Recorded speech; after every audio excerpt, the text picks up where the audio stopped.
Hello fellow geeks and welcome back to Running Geek Girl. My name is Heather, the Running Geek Girl, and I'm glad you're here because it's time for another dive into running history. Now, a couple of videos ago in the Running History series, I mentioned that these were the men's statistics that we were looking at and that women were not included in the marathon.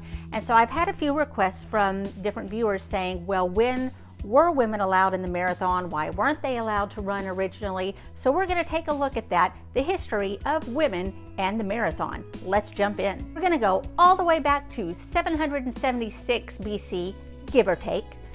This was when the ancient Greek Olympics were still going on. Women were forbidden from participating in the Olympic Games. In fact, most women, especially married women, were forbidden from even watching the Olympic Games under penalty of death. So women of ancient Greece decided that they would hold their own festival to honor the goddess Hera, and they would hold their own athletic events. The only athletic events that they planned to hold were foot races.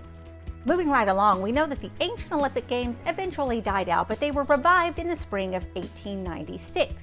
In March of 1896, we know that they held the first modern marathon as we know it. In March of that year, a Greek woman named Roberta decided that she was going to run the proposed marathon route that ran from Marathon to Athens a month before the Games were ever held. The following month, during the Olympic Games, a woman showed up at the Olympics entry and said that her name was Melpomene and that she wanted to run the marathon along with the men.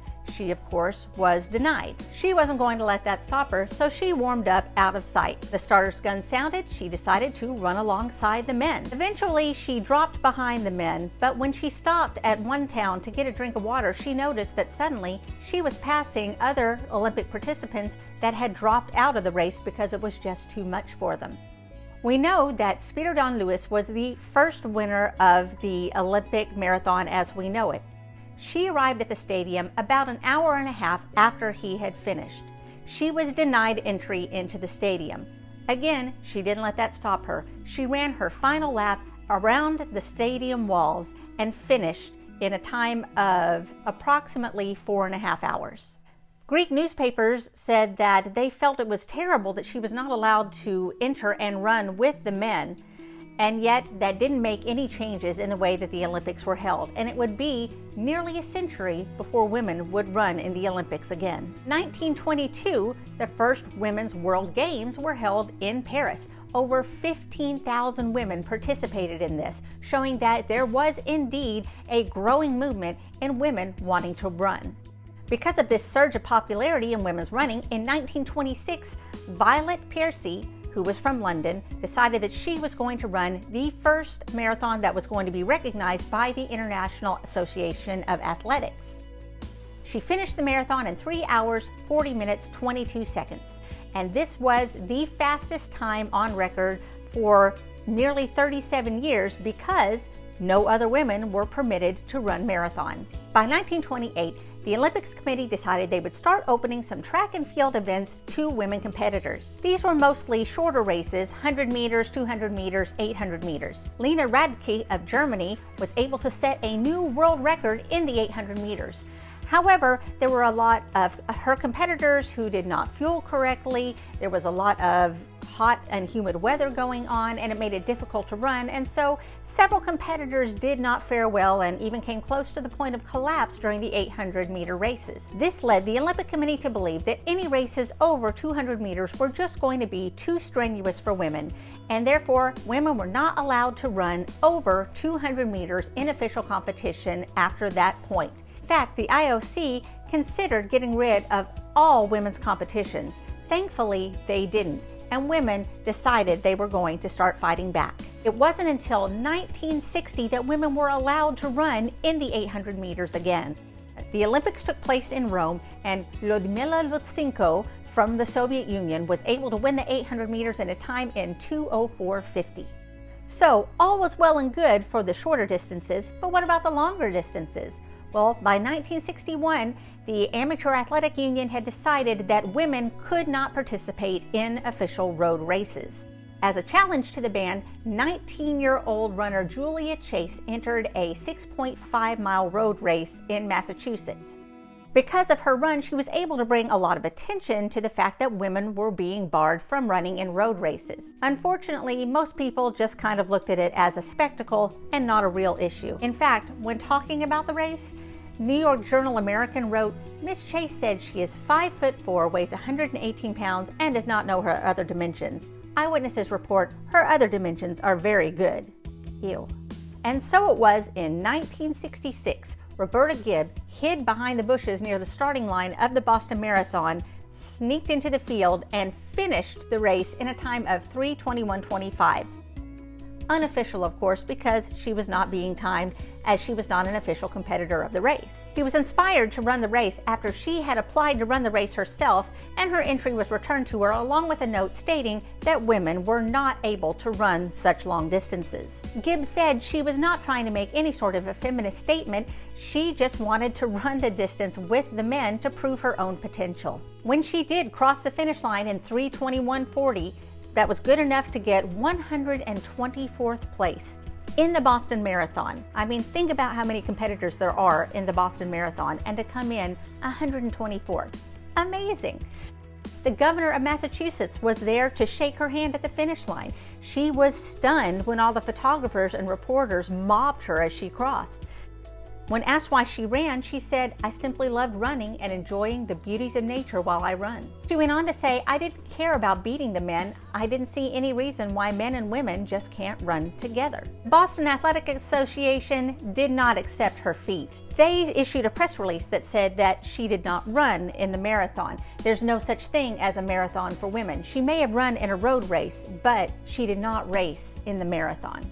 Rude. This brings us to 1967 and yet another step forward in marathons for women. Bib number 261 in the Boston Marathon was assigned to K.V. Switzer. Instead of the pre-race medical examination, Switzer's coach took a health certificate to race officials and picked up her bib for her. It wasn't until 2 miles into the race that officials realized Switzer was in fact Catherine Switzer, a 22-year-old woman from Syracuse University. Race director Will Cloney and official Jock Semple tried to grab her and remove her from the race. There are quite a few pictures of this actually happening that got to be pretty famous when you're talking about Boston Marathon history. They tried to knock her off the course, they tried to remove her bib, but her teammates and boyfriend, who were in a ring surrounding her, managed to block them from getting to her. She eventually finished the race after the race timers had stopped timing in about 4 hours, 20 minutes. She said that she had not used her initials to try to deceive anyone. She used the name K.V. Switzer because she was a fan of J.D. Salinger and just liked the way her initials sounded. In addition to this, Roberta Gibb ran the race yet again, sneaking into the field. This time she was forced off the course before she could cross the finish line, where her time would have been 3:27:17. The photographs of the race officials chasing after Switzer that appeared in the national papers the next day started bringing a lot more attention to the issue of allowing women to run road races. The race officials defended their actions and said that they were only enforcing the rules that said that men and women could not compete in the same race, and that women were barred from races that were over 1.5 miles long. Switzer said, "I think it's time to change the rules. They're archaic." And so, in August of 1971, Adrienne Beams of Australia became the first woman to run a sub-3 marathon. She smashed the barrier with a time of 2:46:30.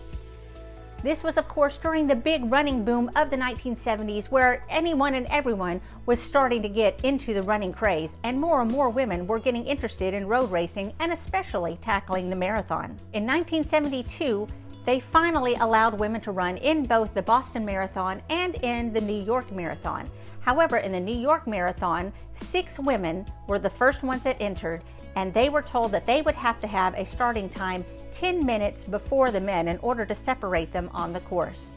As the gun went off, the 6 women sat down on the starting line and waited for the full 10 minutes for the men's starting gun so that they could compete fairly with the men. On October 28th of 1973, the first all-women's marathon was held in West Germany. There were 40 women from 7 different countries that competed in that event. 2 years later, when they held it again, it was 45 finishers representing 9 different countries. And still, with the 1980 Summer Olympics Games still coming up, there was no serious consideration given to adding a women's marathon. Officials gave two main reasons for this. First of all, they thought that women's health would be damaged by long-distance running. In fact, there were some doctors who believed that a woman's uterus would fall out if she ran distances that were too far.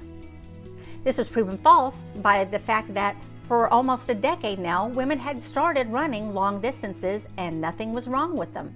Second, officials said that in order to be added to the Olympic Charter, a sport had to be participated in by at least 25 different countries on 2 different continents, which is different than the men, which is 50 different countries and 3 different continents. They argued that women's marathoning was just not popular enough worldwide to add as an Olympic sport. And still, women kept competing. In 1979, Norwegian Grete Waitz became the first woman to run a sub-2:30 marathon in the New York Marathon. She won it for the second time in a row. Her official time, 2:27:33. So women kept congregating, fighting, and competing until finally, after years of hard work and lobbying by both male and female athletes, the Women's Olympic Marathon made its debut in Los Angeles.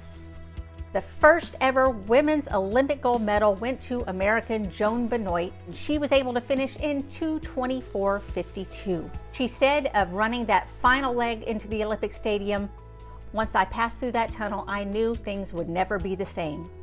And they weren't, because now the marathon had opened up to everyone and anyone. In fact, in 1994, at the age of 40, Oprah Winfrey crossed the finish line at the Marine Corps Marathon after dropping more than 80 pounds. She was trying to show that marathons are not just for elite athletes, but they could be for anyone who's willing to put in the work.